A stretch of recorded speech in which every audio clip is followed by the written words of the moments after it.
l'histoire des monoplaces, couronnée par les titres de champion du monde des conducteurs et des constructeurs en 1969, voici la grande aventure des sports prototypes Matra.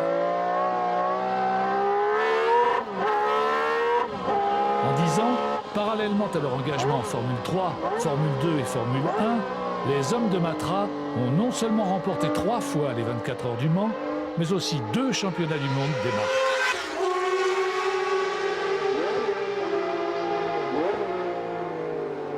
L'histoire de ces sports prototypes est aussi la saga de la firme qui succéda à Delahaye, Bugatti, Talbot et Gordini pour redonner à la France sa place dans le sport automobile mondial.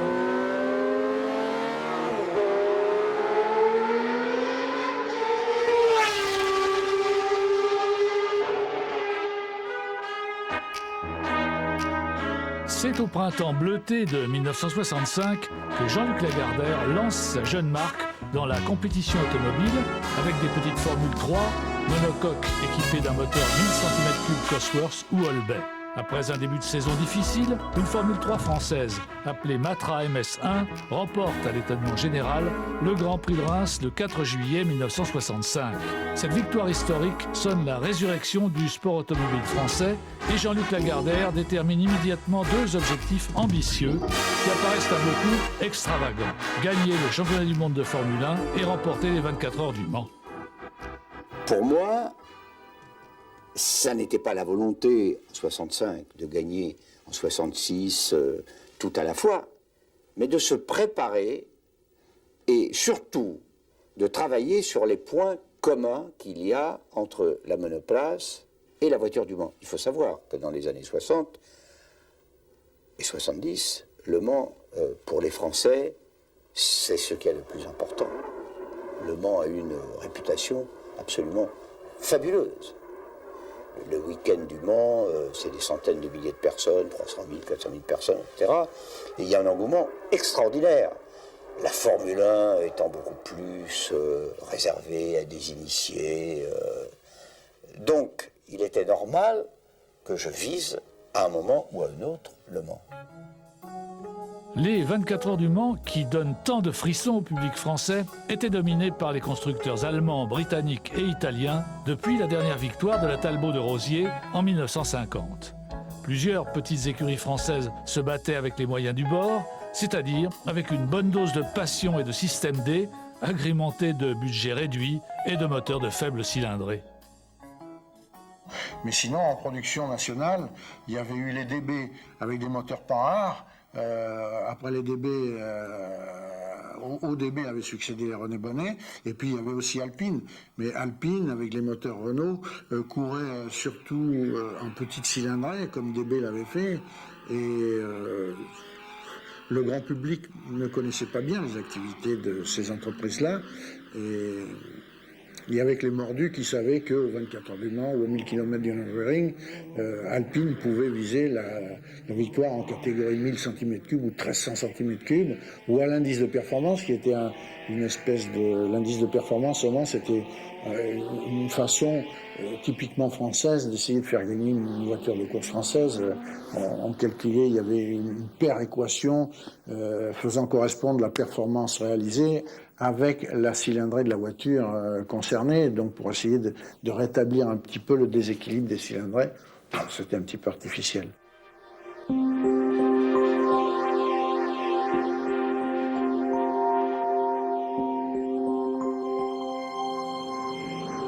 Pour l'heure, la petite équipe Matra est regroupée dans les anciens hangars Breguet à Vélizy. Ces vétustes bâtiments abritent paradoxalement une technologie de pointe. Dans un grand hangar, un ancien hangar d'aviation. Et là, on nous a installé des cloisons dans un coin, à côté des prototypes d'aérotrain, à côté de l'avion Moinet, qui appartenait aussi à Matra.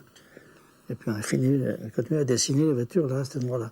Un jour, sur un papier qui faisait 75 cm de largeur, j'avais commencé à tracer quelque chose, je ne me rappelle plus quoi. Hein. Il a plu tout le week-end. Quand je suis arrivé le lundi matin, j'ai repris les codes, ça avait grandi de 5 mm. Ah, c'était folklorique, là.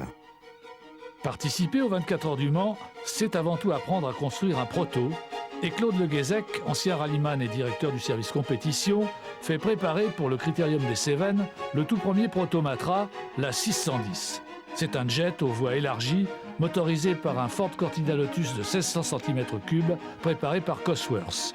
Pour le programme du Mans, l'équipe va se renforcer avec de nouveaux venus comme Jean Hébert, le pilote de l'étoile filante Renault, et Bernard Boyer, transfuge d'Alpine, qui vont travailler sur la nouvelle voiture, la 620.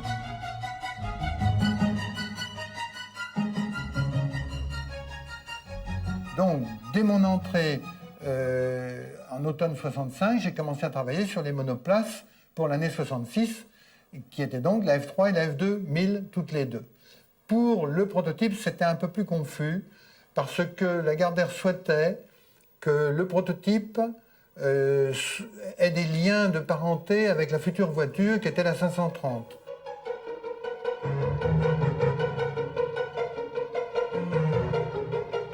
Et c'est donc Philippe Guédon, un jeune ingénieur venant du service des avant-projets Simca, qui commence à plancher sur la toute nouvelle voiture de production, la Matra 530.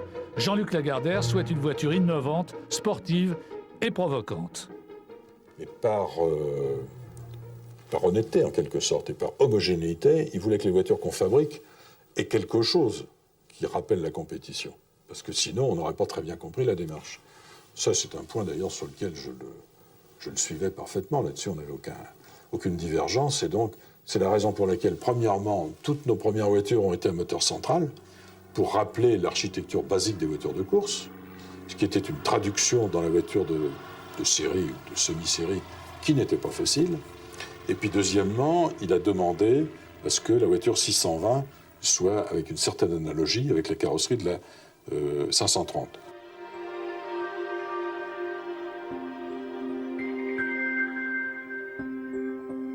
Ce qui s'est révélé relativement facile dans la mesure où le styliste auquel nous étions adressés, qui s'appelle Jacques Nochet, qui est un de mes amis d'ailleurs, et un ami de Lagardère depuis, bien entendu, a fait les deux voitures. Donc on a retrouvé l'analogie entre la 620 et la 530. Contrairement aux monoplaces de Formule 3 et de Formule 2, la structure du châssis de la 620 est multitubulaire, équipée d'une suspension avant classique. Le moteur est donc un V8 BRM de 1915 cm3 qui développe, selon le constructeur, 245 chevaux à 9000 tours minute. La boîte de vitesse est une ZF à 5 rapports. La 620 est carrossée en tôle d'alu chez Pichon-Para à Sens. Elle pèse 800 kg, elle est donc beaucoup trop lourde et visiblement, les concepteurs ont visé la fiabilité.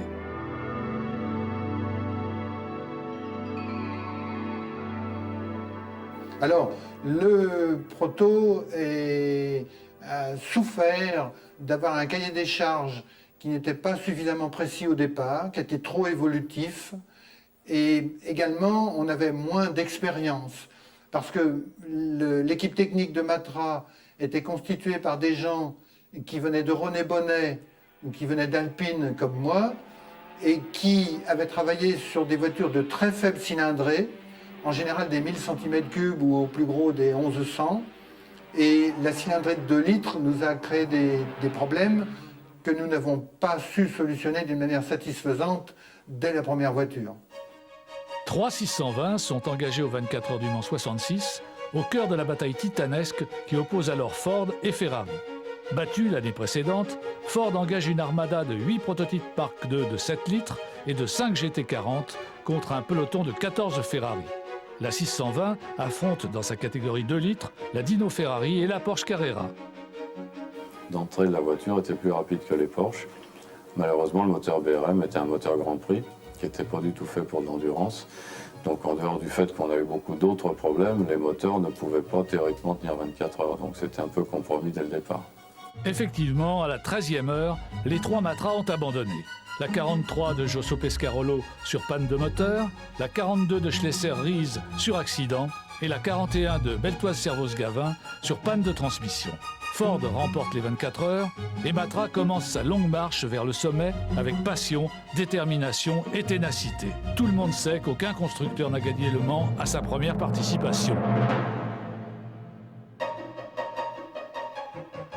La 620, donc la voiture de 1966, avait des freins défectueux parce que les roues étaient trop petites. Et bien sur la 630, on a mis des roues de diamètre 15, des roues plus grandes. Donc la progression se fait logiquement. Malheureusement, nous étions toujours avec le moteur 2 litres BRM. Pas pour longtemps, car Jean-Luc Lagardère signe début 67 un contrat de collaboration avec Elf qui va porter sur l'étude et la fabrication d'un moteur V12. De toute évidence, le châssis de la 620 est assez robuste pour en être équipé. Aussi va-t-on s'y préparer en équipant une voiture laboratoire d'un moteur d'une puissance comparable, un V8 Ford de 4 litres 7. Pour le Mans 67, la 620 devient la 630. Sa carrosserie est en polyester, mais elle garde le même moteur BRM. Ainsi configurée, ces voitures se présentent aux essais d'avril.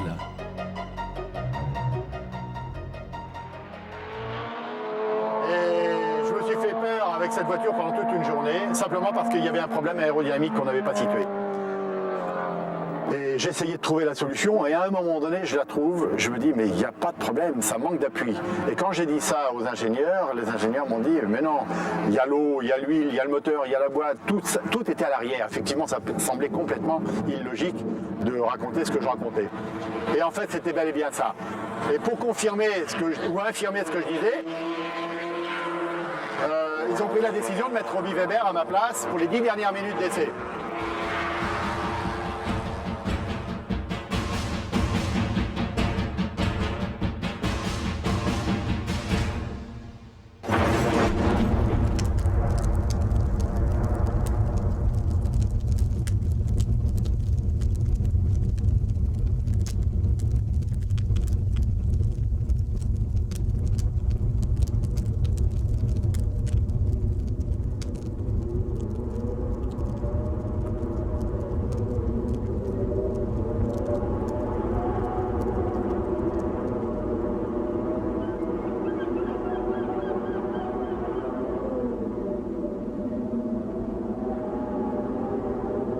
La première des choses qu'on a fait le lendemain, Lagardère nous a tous réunis évidemment et il nous a dit on continue et demain on sera les premiers à repartir.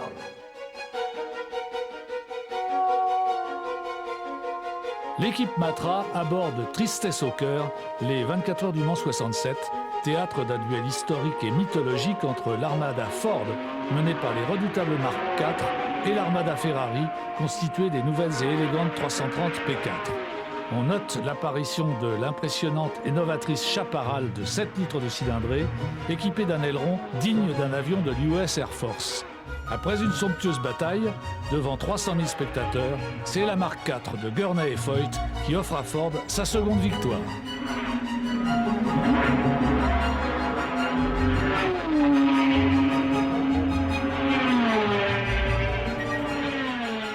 Côté Matra, la 630 numéro 29 de Beltoise et Servoz-Gavin casse son moteur à la 12e heure et la 630 numéro 30 de Josso Pescarolo s'arrête à la 8e heure, porte arrachée.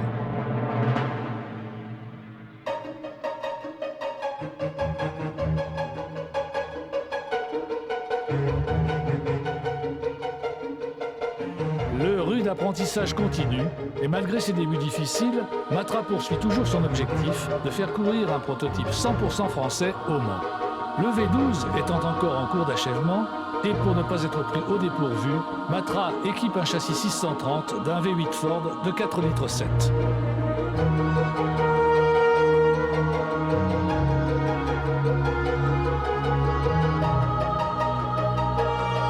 Cette voiture intérim s'avère apte à supporter les quelques 400 chevaux du V12 Matra. Ce moteur, c'est le rêve de toute une équipe et de tous les amateurs du sport automobile en France. Georges Martin, ingénieur et ex-directeur du service essai moteur chez Simca, en est le maître d'œuvre. Il avait une double fonction, c'est-à-dire que d'une part, il devait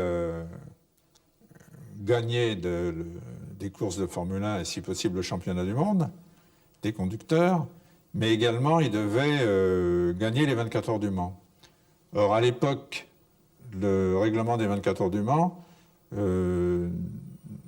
n'interdisait pas une cylindrée plus élevée que 3 litres. Donc, il fallait faire un moteur de 3 litres en Formule 1, mais qui puisse éventuellement être élargi à, je crois qu'on l'avait fait en 3 litres et 4 litres 2 au départ. Et en fait, il n'a jamais couru en cylindrée 4 litres 2. Jean-Luc Lagardère me posait tout le temps la question, mais quelle sera sa puissance? Et moi je disais, j'en sais foutre rien, mais vraiment, je n'en sais rien et ça ne me pose pas de problème pour l'instant. Le problème, c'est qu'il marche correctement, qu'il fonctionne correctement. Et ça, j'étais sûr de mon coup. Et il est dans le coup, ce moteur, né à la veille de Noël 1967. C'est un divin bébé, avec ses 12 cylindres disposés en V à 60 degrés, ses 48 soupapes, ses 4 arbres à cam en tête, actionnés par une cascade de 12 pignons. Il va immédiatement être mis en production.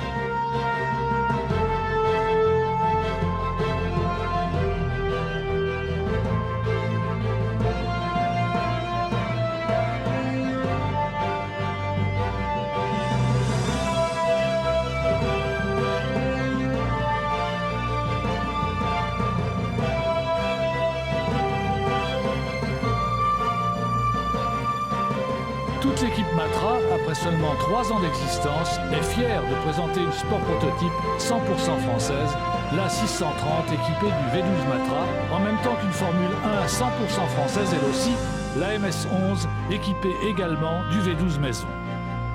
La 630 V12 débute à Spa le même week-end que la MS11, le 26 mai 1968, au Grand Prix de Monaco. Son problème est d'être réglé et entretenu par une équipe de motoristes jeunes et inexpérimentés. Mais tous les espoirs sont permis pour ces passionnés qui partent à la conquête de la victoire absolue aux 24 heures du Mans. Suite aux événements de 1968, les 24 heures du Mans se déroulent en septembre et la météo s'annonce très pluvieuse. Après ses débuts officiels aux 1000 km de Spa, une seule Matra 630 se présente au départ. Elle est équipée du V12 et pilotée par Pescarolo et Servoz-Gavin.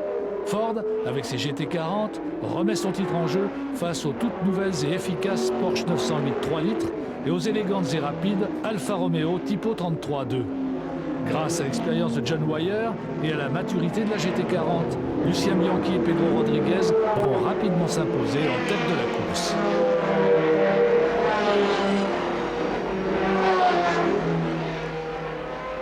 Dès le premier tour, Servoz est en but à des problèmes d'essuie-glace. Il repart le couteau entre les dents, la nuit tombe vite et Servoz pointe bientôt à la 7e place. Mais, privé d'essuie-glace sous une pluie battante, Servoz n'en peut plus de conduire au jugé. Je crois que j'avais peut-être encore plus que les autres ce fameux esprit matracien dont on a parlé, c'est-à-dire cette envie de se dépasser pour la marque. Bon, j'avais grandi avec Matra, j'avais suivi cet effort colossal sur le plan technologique, financier que représentait la construction d'une voiture pour gagner les 24 heures du Mans. Et quand Lagardère est venu me dire on abandonne, bon, j'ai cru que le moteur avait explosé déjà, bon, parce que c'était le nouveau V12, et qu'il m'a dit la raison c'est une panne d'essuie-glace, ça m'a paru tellement stupide et débile que je suis monté dans l'auto en me disant bah, de toute façon, quoi qu'il arrive, on ne me reprochera jamais rien.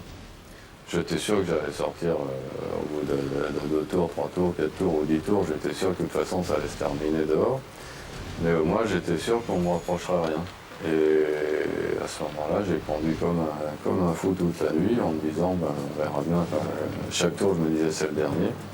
Et puis ça s'est bien passé, j'avais la chance avec moi.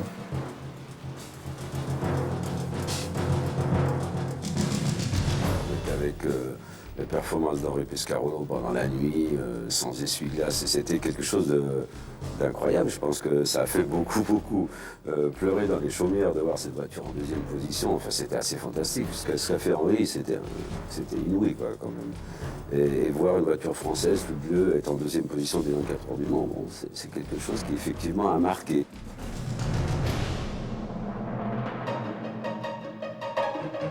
Et puis, c'est le drame de la 21e heure.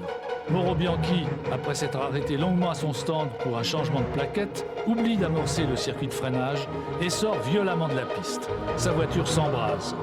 Pointant à la 2e place, la voiture de Pescarolo crève malheureusement le pneu avant gauche sur les débris de l'accident de l'Alpine.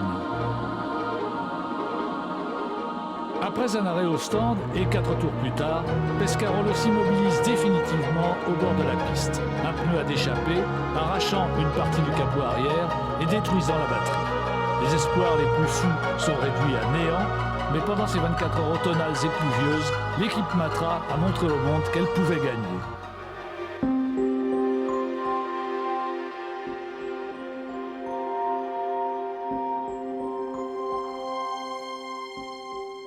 Toute l'équipe Matra pressant la victoire à sa portée, et dans les ateliers de Vélizy, fin décembre 68, on s'active à construire un original prototype, la 640. C'est l'aérodynamicien Robert Choulet, élève de Romani et de Charles Deutsch, et concepteur de la CD SP66, qui est le maître d'œuvre de cette voiture. Jean-Luc Lagardère a en effet décidé de faire construire conjointement le nouveau Spider 650 de Bernard Boyer et ce prototype futuriste venu d'une autre planète. Les liaisons ont été novatrices en ce sens que c'était sur une voiture de sport la première fois que l'on incluait un développement, une géométrie à 5 bielles, qui est un système qui a des potentialités très grandes sur le plan de la cinématique et d'autre part aussi sur le plan de l'aérodynamique. Mais en plus, cette voiture devait recevoir en développement une suspension hydropneumatique à interaction entre essieux et sur lequel je fondais de gros espoirs. Ça, c'était le deuxième point. Et le troisième, c'était l'aérodynamique. Sur la base de l'expérience des développements que j'avais pu suivre et faire chez Charles Deutsch, eh bien, on visait de faire une voiture qui ait une grande finesse, un faible CX, qui serait de l'ordre de 0,24 à peu près, et lui permettant une vitesse de l'ordre de 350 à 360 km/h avec 400 chevaux. Et en même temps, une voiture très stable, équipée notamment de dérives pour stabiliser sa trajectoire transversale. C'était des premiers essais, on peut dire, approfondis, où on faisait des enregistrements extrêmement précis de la variation de l'assiette d'une voiture. La voiture était équipée de potentiomètres sur ses suspensions, et on pouvait connaître en fonction de la vitesse de la voiture quel était l'enfoncement ou la détente des suspensions à ces différents niveaux de vitesse, et ceci pour différentes configurations. Et on avait prévu un plan d'expérience où on allait tester 3 incidences voiture et puis 3 calages du volet arrière de cette voiture. Et on allait de cette manière, après dépouillement, chercher l'optimum de ces configurations. Et la 640 subit lors de ses essais une déformation des portières sous la pression des hautes vitesses qui perturbe fortement la tenue de route de la voiture. Construite trop rapidement, en moins de 4 mois, la 640 ne peut être prête pour les essais préliminaires d'avril. Matra obtient alors la fermeture exceptionnelle de la ligne droite des Hunaudières quelques jours plus tard pour mener à bien in situ les réglages de la 640. Parce que d'abord, il faut savoir que je ne devais pas la conduire, c'est Servos qui devait commencer les essais. Et il était en retard comme d'habitude, donc je suis allé faire un aller-retour de la ligne droite des Hunaudières seulement pour chauffer la voiture, donc j'allais pas vite. Au moment où la voiture a décollé, apparemment à cet endroit-là, je devais être entre 250 et 260 à l'heure, alors qu'on avait roulé à 320 avec. Donc c'est vraiment 260 pour une voiture qui est supposée rouler à 400, c'était vraiment aller tout doucement.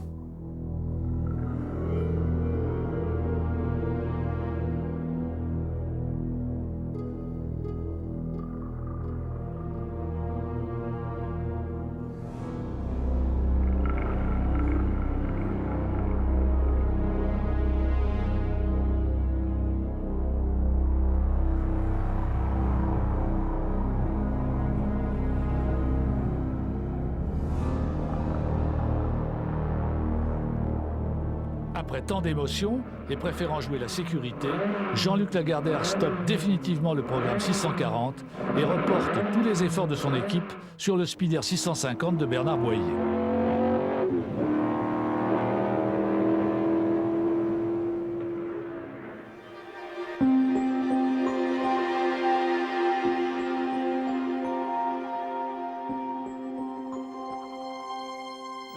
Choulet venait de l'école CD que je connaissais bien pour y être passé avant lui.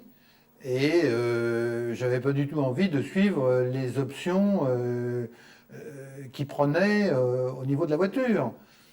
Son option était finesse maximum, et moi je voulais jouer temps autour au Mans, sachant que nous avions chez Matra des pilotes de monoplace qui voulaient avoir le nez au vent et qui avaient souffert énormément dans la 620 et la 630. Je savais, par les avoir côtoyés, que lorsqu'on contrarie le pilote et qu'on le met dans les mauvaises conditions, ça ne va pas. Il faut que la voiture marche, mais il faut aussi que le pilote ait envie de la faire marcher. Mais encore une fois, gagner une course, ça ne consiste pas forcément à aller plus vite. Gagner une course, ça veut dire être devant le second au moment de l'arrivée. C'est tout ce qui compte. Après une campagne d'essai intensive de simulation des 24 heures, Matra présente 4 voitures au Mans 1969. Une ancienne 630 pour Guichet Vaccarella, 2 630-650 pour Servoz Gavin Muller et Gali Willows, et la toute nouvelle 650 aux mains de Beltoise Courage. Porsche, de son côté, engage 5 917 de 4,5 litres et Ferrari 2 312 P3 litres pour contrer les inusables Ford GT40 de John Wyer. C'est finalement Jackie Hicks qui devait offrir sa 4e victoire à Ford en précédant de 120 mètres la Porsche 908 d'Hermann et Larousse.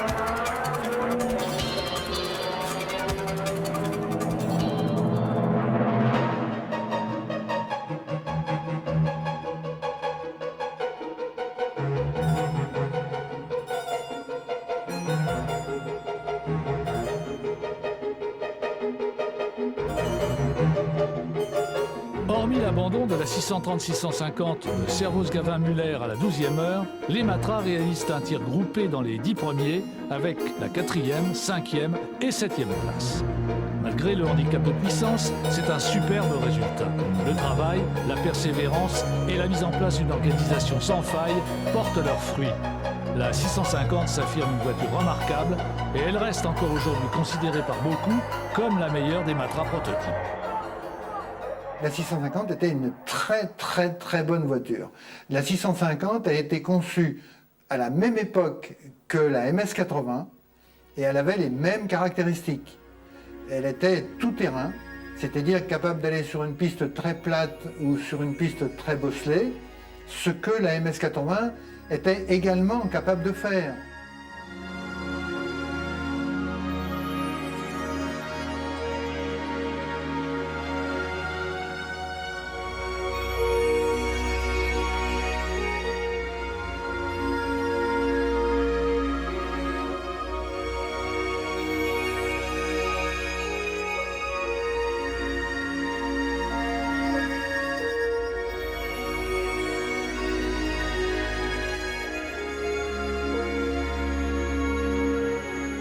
Handicapé au Mans par le règlement qui permet toujours l'ouverture au moteur de plus de 3 litres de cylindrée, Matra engage 2 650 au Tour de France 1970 et 71. Garde au sol surélevé, équipée de blindage, de ventilateurs d'appoint et de projecteurs additionnels, les 650 vont faire merveille. Elle remporte l'édition 70 avec Beltoise Todd et l'édition 71 avec Larousse Johnny Reed. Le moteur V12 était d'une fiabilité à toute épreuve et on avait donc accompli les 4500 km ornés de 8 courses en circuit ou 10, je ne sais plus, des courses de côte comme le Mont Ventoux qui étaient très longues, ou Champs-Rousse, ou on avait fait des courses de côte aussi dans le nord du côté de l'île, très courtes avec du gravillon, etc. Enfin, on a parcouru tous les types de routes possibles imaginables et on est arrivé à Nice à la fin du périple, notre voiture à nous était toute neuve. C'est à cette époque que Matra a finalisé la mise au point d'une organisation efficace et rationnelle en vue de gagner les 24 heures du Mans. La machine de guerre est maintenant parfaitement rodée pour livrer une nouvelle bataille mancelle.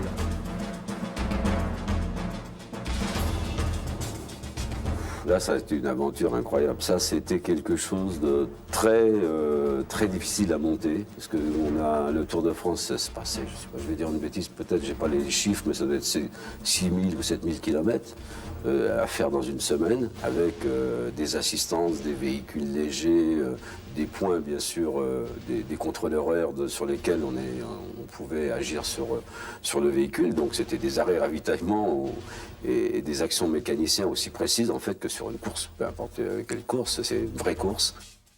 L'objectif suprême, c'est toujours Le Mans. Et en juin 70, l'équipe Matra est présente, tout en sachant qu'elle ne peut prétendre à la victoire absolue cette année-là contre 24 Porsche. 3 voitures sont engagées, 2 650 pour Jabouille de Paillet et Brabham Sauber, et une 660 pour Deltoise Pescarolo. À la 7e heure de course, elles vont toutes casser leur moteur, victimes d'une segmentation défectueuse. Mais chez Matra, les ravitaillements au stand s'effectuent avec toujours autant de fougue et de détermination. Aux 1000 km de Paris, c'est la confirmation du talent du jeune François Sauber qui remporte une magnifique victoire en compagnie du chevronné Jack Brabham. La toute nouvelle MS 660 dispose d'une coque centrale, recélant les réservoirs souples disposés en nappe sous son plancher.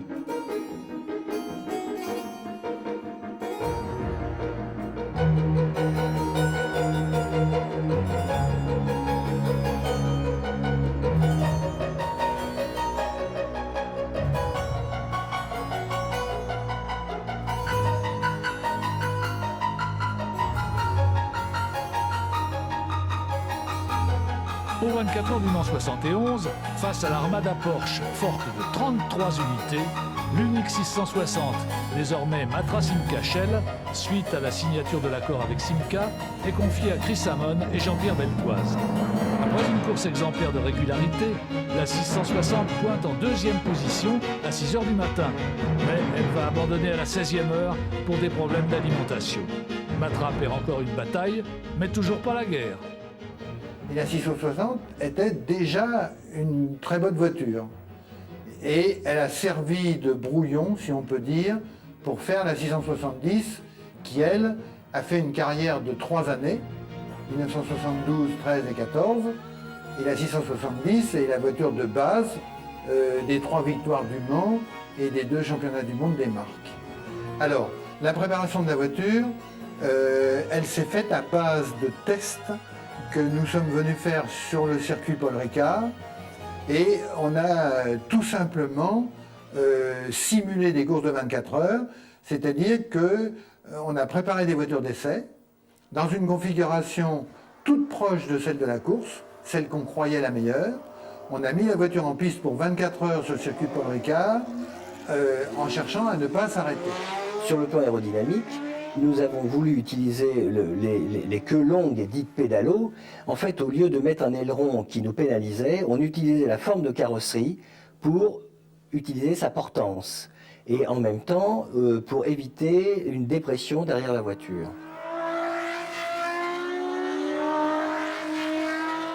Il y avait un deuxième point particulier, que c'était une course d'endurance de 24 heures, donc qui se déroulait la nuit. Et il était nécessaire d'avoir une puissance d'éclairage, donc un système électrique renforcé au niveau de la voiture. Et dernier point, c'est une course d'endurance, donc longue, et on prenait quelques précautions au niveau de la définition du moteur. La réglementation du Mans imposait des ravitaillements en huile avec des échéances, imposait un espacement de ces ravitaillements qui faisait qu'on ne pouvait pas consommer trop d'huile. Donc on était amené à prendre des dispositions constructives du moteur, essentiellement au niveau de la segmentation des pistons, qui sont la source numéro 1 dans ce type de moteur de consommation d'huile, et les moteurs du Mans avaient une segmentation particulière destinée justement à minimiser cette consommation d'huile.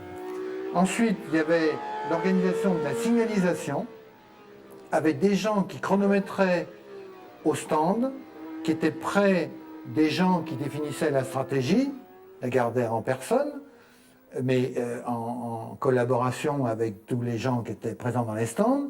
Et les informations de signalisation étaient téléphonées à Mulsanne, l'endroit où les voitures ne vont pas trop vite et où on montrait les panneaux et les indications pour les pilotes.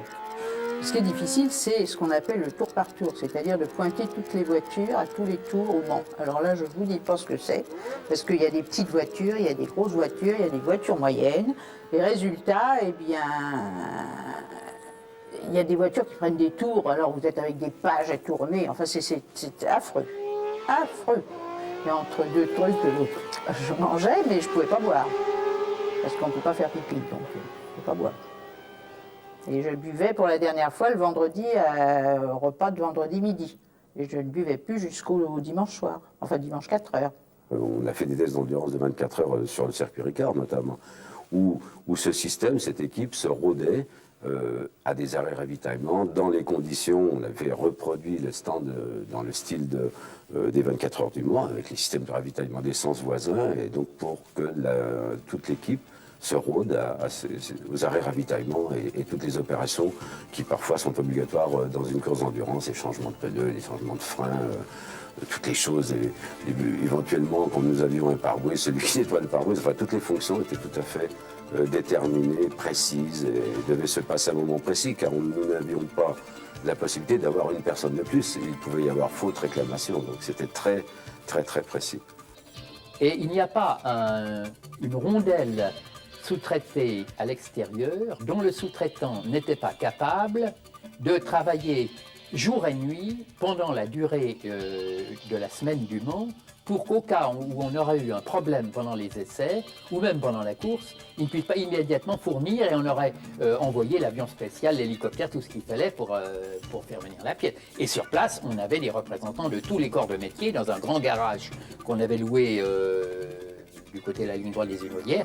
On avait ce garage qui était rempli, on avait des tonnes et des tonnes de pièces, on avait de quoi tout refaire, hein. Au cas où il y aurait eu un problème, on était sûr de pouvoir faire partir les 3 voitures.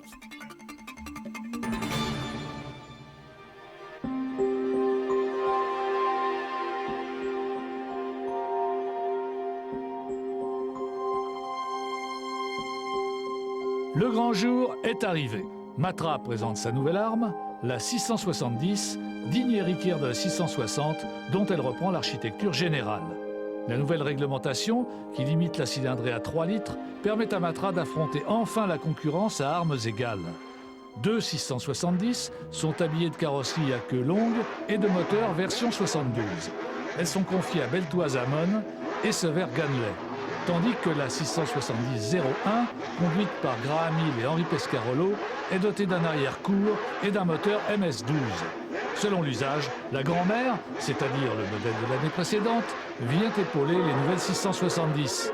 Il s'agit de la 660C qui est pilotée par Jabouille et Hobbs.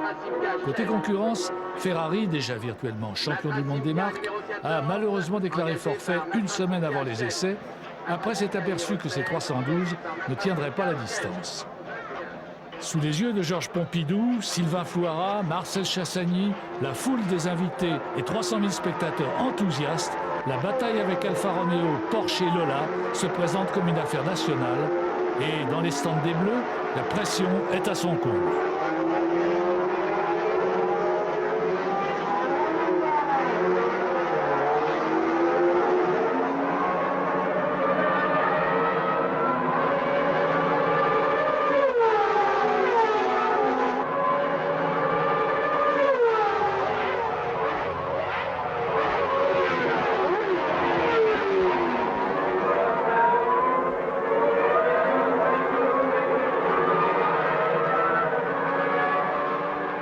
C'est au départ, je me trouvais entre Monsieur Pompidou et Madame sur la tour, vous savez.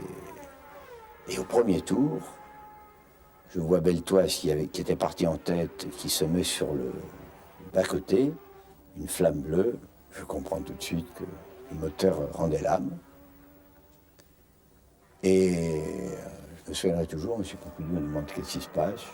Je dis, pour cette voiture, c'est plus que grave. J'espère que les 3 autres ne vont pas avoir le même mal, la même catastrophe. On a refait des essais le matin de la course sur l'aérodrome. Et là, c'était différent, on ne pouvait pas voir. On a dit, bah oui, il marche, quoi, il marche. Bon. Ok, on le garde. Et il casse au 2e tour. C'était ça. Hein. Bon. Et alors, il y a des tas de gens qui ont pensé, mais le bruit a couru, que c'était pour me faire remarquer de Pompidou. En fait, c'est une bielle qui a traversé le bloc moteur. Après l'abandon de Beltoise, la Lola Ford mène la vie dure aux voitures bleues, mais dès la deuxième heure de course, Matra met en scène un beau chassé-croisé en tête entre la 670 de Sévère Gannelet et celle de Pescarolo Hill.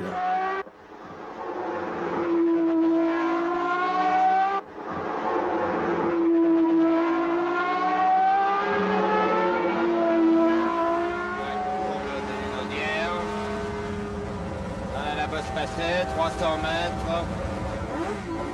Troisième seconde. À un moment donné, j'étais assez fatigué et on m'a dit, bah, écoutez, il y a des lits couchettes, ou je sais plus quoi. Alors j'y vais. Puis je ne m'endors pas évidemment. Puis j'attends, j'écoute le bruit de notre moteur. Et bon, ça va. Et puis j'attends qu'il repasse. On avait deux voitures, le bruit de notre moteur. Et ça va, et ainsi de suite. Puis après, je me suis rendu compte que de toute façon, j'attendais chaque fois, après 3 minutes 40 ou 3 minutes 50, le bruit du moteur Matra. Et donc je me suis dit, bon, puisque je ne dormirai pas, autant vaut-il revenir, entendre et voir. Je voulais absolument pas conduire avec Graham Hill parce que je considérais que Le Mans, c'était une course très spécifique au cours de laquelle on était amené à prendre beaucoup de risques en fonction des conditions météo et que lui, il avait tout gagné déjà. Et je n'ai pas imaginé du tout qu'il venait vraiment pour gagner le Mans. Je me suis dit, bon, il va faire ça, si c'est un peu trop dur ou si ça lui plaît pas, bah, il n'ira pas vite et il s'arrêtera.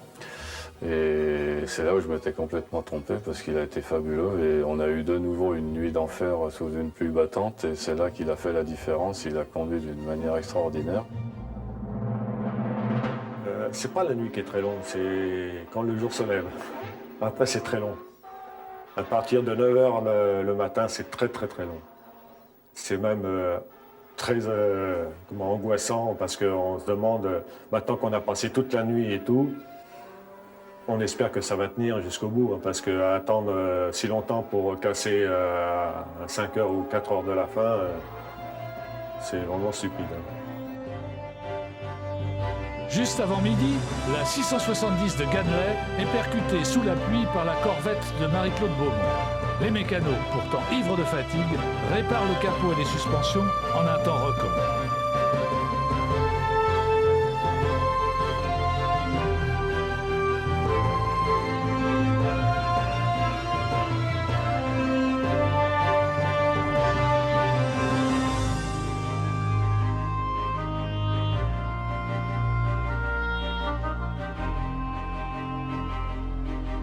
À 1h30 de la fin, Jabouille s'immobilise, boîte de vitesse bloquée. Il n'y aura pas de triplé, mais un doublé historique. Il y avait 22 ans qu'une voiture française n'avait pas remporté les 24 heures du Mans, une victoire qui restera à jamais gravée dans les mémoires et dans les cœurs. C'est quelque chose de très fort. Moi, j'ai toujours comparé ce genre de choses. J'ai eu d'autres succès dans ma carrière. C'est comme un orgasme. C'est très court, mais c'est très fort. C'est quelque chose d'extrêmement puissant, indescriptible. En fait. C'est l'objectif atteint. C'est la chair de poule. On pleurait de joie. C'était quelque chose de fantastique. C'est 200 000 personnes qui sortent des gradins et qui vous montent dessus, qui écrasent les voitures. C'est quelque chose d'impressionnant.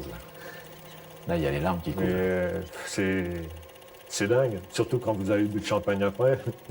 Là, vous ne savez plus où vous êtes. Faire la mécanique sur une voiture qui gagne et être à l'arrivée, assis sur la voiture, à féliciter le pilote, c'était fabuleux. Évidemment, c'est un souvenir extraordinaire. C'est arrivé, c'est un petit peu...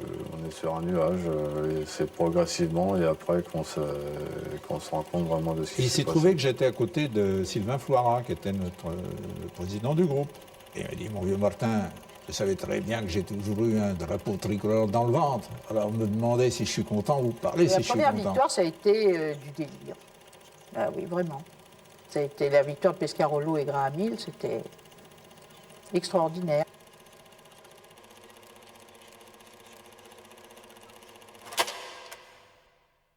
L'abandon de la Formule 1 en 1973 va totalement libérer Matra pour postuler au championnat du monde des marques et non plus seulement aux 24 heures du Mans. pour affronter cette nouvelle saison, le département structure déménage à l'automne 72 sur le circuit Paul Ricard. Les installations ultramodernes emploient une quarantaine de personnes qui fabriquent et assemblent les voitures sous la direction de Bernard Boyer. Jean-Louis Caussin dirige un nouveau service entièrement consacré aux essais et conjugue les possibilités techniques et scientifiques qu'offre le groupe Matra.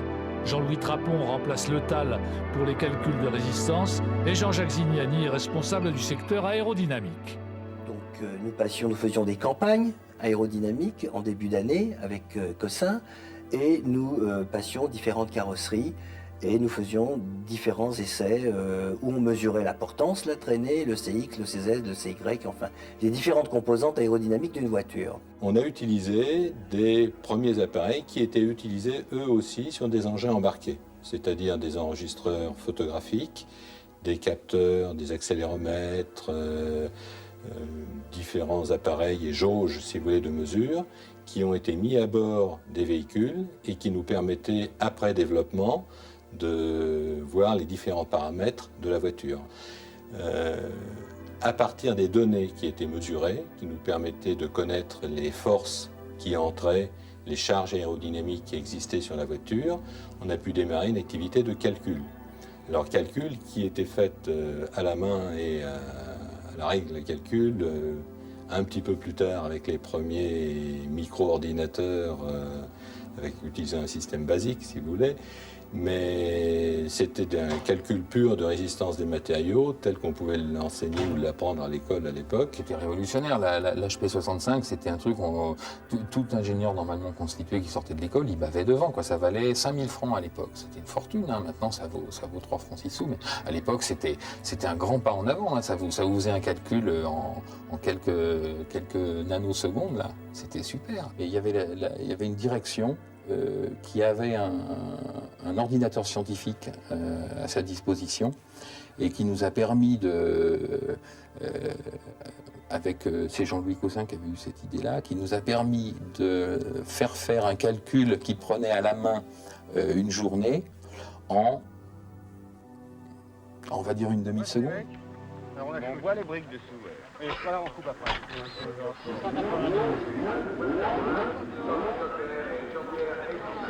Et pour le 7e round du championnat, Matra présente aux 24 heures du Mans une équipe de pilotes désormais 100% française, avec les équipages Beltoise-Sévère, Pescarolo-Larousse et Jabouille-Josso au volant des nouvelles 670B et Depailler-Volec dans la Marie. De son côté, Ferrari engage 12 voitures, dont les 3 redoutables 312 PB pour les équipages Pache Merzario, X-Redman et Schenken-Reutemann. La télévision, la radio et la grande foule attendent beaucoup de cet affrontement au sommet qui s'inscrit dans la lignée des grands duels Ferrari-Ford et Ferrari-Porsche. Le président Sylvain Floirat, accompagné de Marcel Chassagny, donne le départ de ces 24 heures du Mans qui fêtent leur 50e anniversaire. Ce sera pour toute l'équipe Matra la campagne du Mans la plus difficile, car il s'agit d'une bataille non seulement tactique, mais aussi sur le front de la fiabilité et des ravitaillements.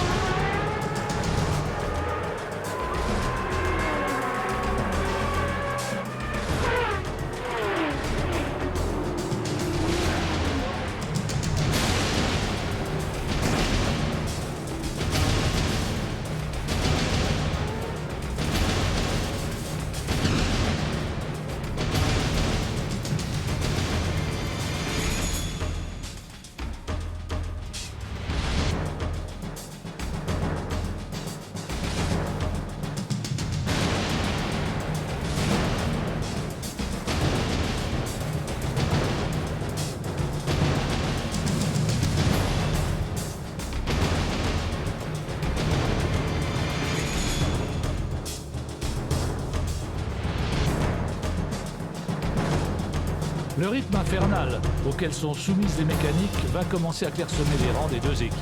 À la 8e heure, abandon de Depailler-Volec, moteur hors d'usage. À la 12e heure, abandon de Jean-Pierre Beltoise suite à un déchappage dans la ligne droite des Hunaudières.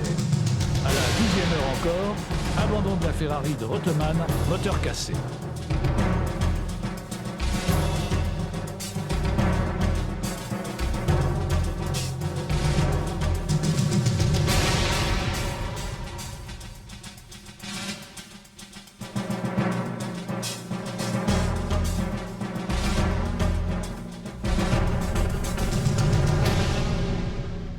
À la mi-course, X-Redman compte 2 tours d'avance sur Pescarolo-Larousse et au petit matin, les deux voitures vont se livrer une somptueuse bataille. À 11h, X s'arrête au stand, la combinaison trempée d'essence. Le bidon tampon d'alimentation a lâché. La victoire de Matra semble assurée, Pescarolo parade en tête avec 4 tours d'avance. Mais c'est le coup de théâtre. Peu après-midi, Larousse stoppe pour un ravitaillement, mais il lui est impossible de repartir. Peu habitué à démonter le démarreur, l'équipe des mécanos, Marcel Vieublé en tête, perd beaucoup de temps dans cette opération. On a démonté le démarreur, on a été dans le stand derrière, on a bidouillé un petit peu, on a remis le démarreur dedans. Et la vis excessive, on en a remis très vite. Et la deuxième vis, la vis inférieure, bon, comme c'était trop long à mettre, j'ai pris la décision de dire à Georges Matin, on part comme ça, avec une seule vis. Mais sur le coup, on ne pense pas à tout un tas de choses. Et Jean-Luc Lagardère est venu voir Georges Matin, il lui dit, mais vous êtes sûr que ça va tenir? Georges Matin est venu me voir en me disant, mais Marcel, vous êtes sûr que ça va tenir, que le démarreur ne va pas? Et pendant tout le relais, je voyais le démarreur qui traînait par terre au bout du fil et tout, en me disant, ça y est, on a paumé le manche, j'ai fait une connerie comme c'est pas possible. Donc la voiture est arrivée au relais, le démarreur était en place, on a remis la vis vite fait, et puis c'est reparti, et on a gagné le Mans. En effet, la victoire a choisi son camp, car à 14h27, la Ferrari, pilotée par Jackie X, stoppe au stand, moteur cassé. Et la Matra, toujours à la merci d'une panne de démarreur, termine sans forcer son ultime relais. Pesca remporte ses deuxièmes 24 heures du Mans consécutives, et Matra inscrit de nouveau avec lui son nom au palmarès de la plus célèbre course du monde.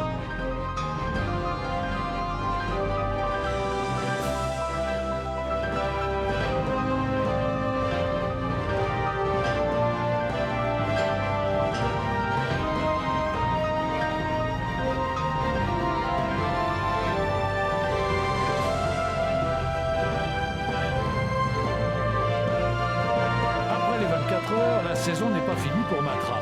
Il reste 2 épreuves à courir et à gagner, à Zellweg et à Watkins Glen. Pescarolo-Larousse, tandem imbattable en 1973, remplissent leur contrat. Avec ces 2 victoires, qui portent à 5 le nombre de leurs succès, Matra triomphe au championnat du monde des marques devant Ferrari. Ainsi, après 8 petites années d'existence, Matra s'impose tout simplement à la plus célèbre écurie du monde.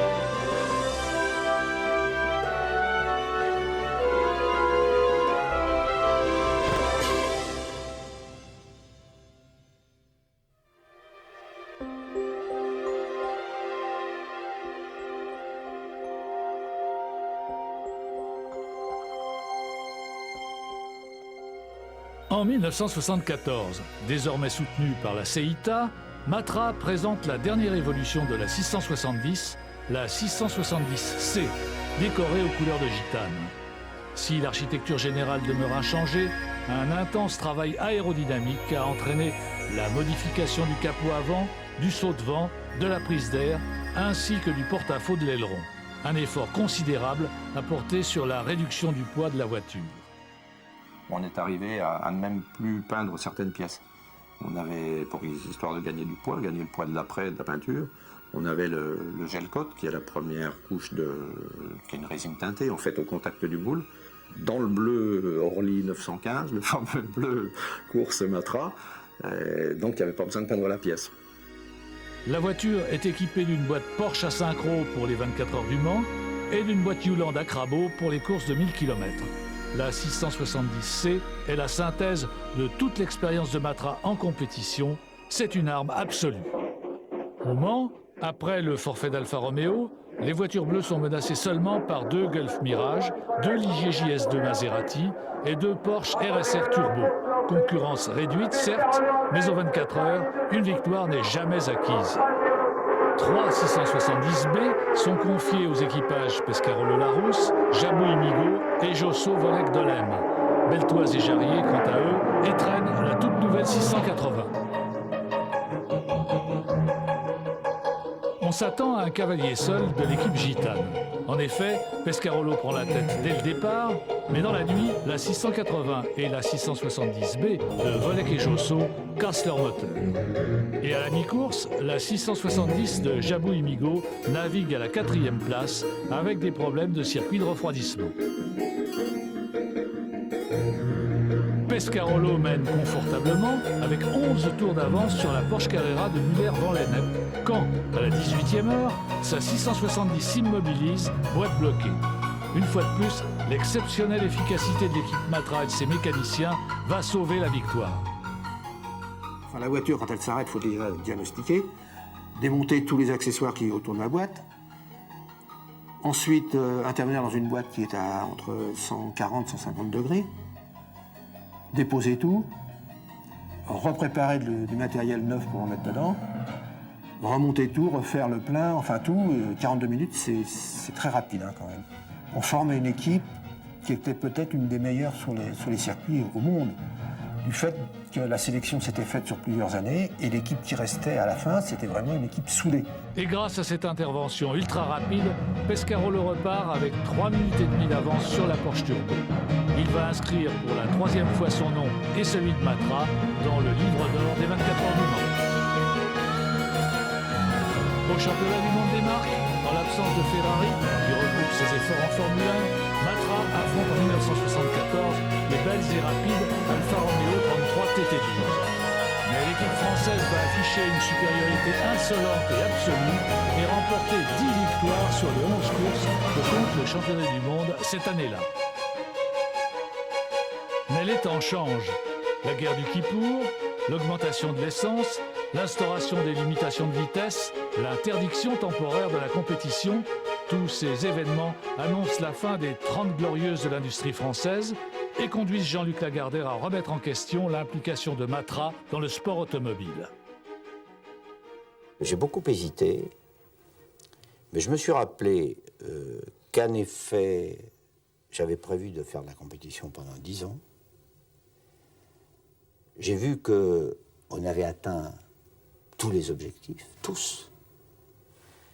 Et que sur un plan donc purement réaliste, je ne pouvais pas apporter à Matra, car c'est avant tout de Matra qu'il s'agissait, autre chose que des confirmations qui sont malgré tout secondaires. Et donc je me suis dit, si je continue, ce sera pour me faire plaisir. Et pour faire plaisir à des personnes.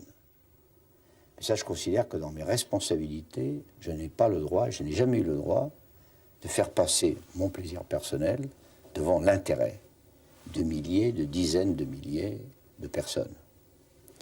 Et donc, dans ces cas-là, la raison prend toujours le dessus, enfin jusqu'à présent. Dans toutes les décisions que j'ai prises, je me suis efforcé, bien sûr, de maintenir le cœur lorsque le cœur est partagé, mais finalement de décider avec la raison. Et la raison, c'était clair, il fallait arrêter. Moi, je n'ai aucun regret. Parce que vraiment, cette aventure Matra, les gens que j'ai rencontrés, Chassagny, Foirat, Lagardère, des gens exceptionnels. La voiture était bleue, le moteur V12.